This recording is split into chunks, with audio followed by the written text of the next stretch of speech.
이 장소를 보라. 웬구님들 어릴 적 한 번쯤은 읽어봤을 소설 어린 왕자의 그림들이 담벼락마다 그려져 있다. 어린 왕자가 사는 행성과 별들도 보인다. 언뜻 보면 어린 왕자 테마의 마을인가 싶은데 반전이 있다. 첫 번째 사진은 대전, 두 번째는 충남 조치원, 세 번째는 부산 해운대다. 모두 똑같은 어린 왕자 벽화를 그려놓은 것. 여행 덕후 웬구들이라면 엇비슷한 국내 관광지 풍경에 실망한 적 한 번씩은 있었을 테다.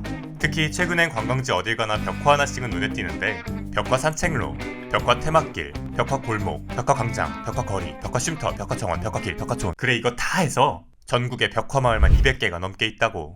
유튜브 댓글로 도대체 우리나라에는 왜 이렇게 벽화 마을이 많은지 궁금하다는 의뢰가 들어와 취재했다.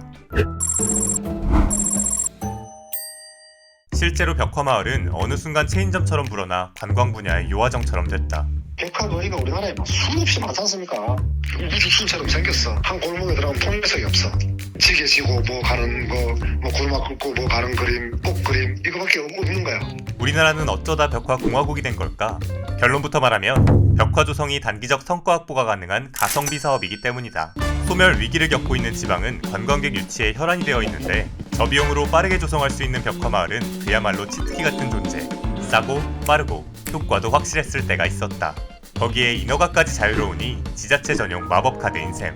실제로 이런 담벼락이나 기존에 있었던 자원을 갖고 거기다 그림을 그리는 형태는 그게 어떤 개발이라든지 어떤 인허가에 대한 부분 이런 것들과 크게 상관없이 좀 더 쉽고 용이하게 그리고 비용도 저렴하게 할 수 있어서 그래서 이런 것들을 그냥 카피해서 가지고 가는 경우가 좀 많죠.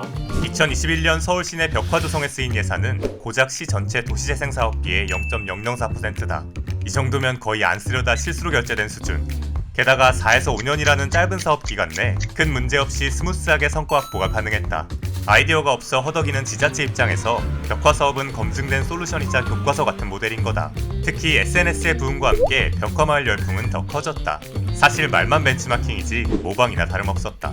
마을의 역사나 특성과는 1도 상관없는 인스타용 벽화들만 늘어났다고.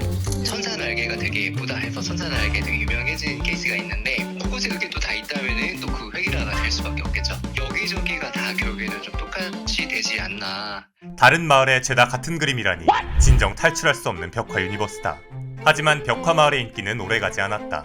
제대로 유지보수가 되지 않아 관광객들의 외면을 받기 시작한 건데 실제로 몇몇 마을은 사실상 방치된 상태라고. 벽화의 최대 유지 보수가 5년입니다. 흉물이 되게 좋아요. 취재하다 알게 된 건데 벽화를 따라 그리는 지자체의 저작권 개념은 한없이 희박한 듯하다. 인천 중구청은 디즈니의 동의 없이 백설공주, 이상한 나라의 앨리스 등의 캐릭터를 활용해 차이나타운 옆에 송월동 동화마을을 조성했다.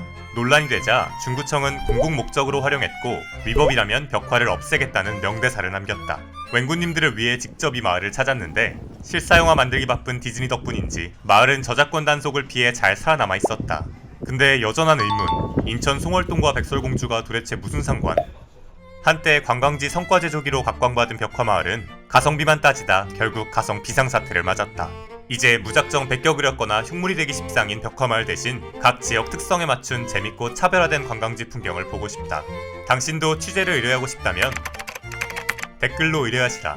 지금은 디스코 팡팡이 이태리 거라던데 진짜인지 알아봐달라는 의뢰가 들어와 취재 중이다. 구독하고 알림 설정하면 조만간 취재 결과가 올라올 거다.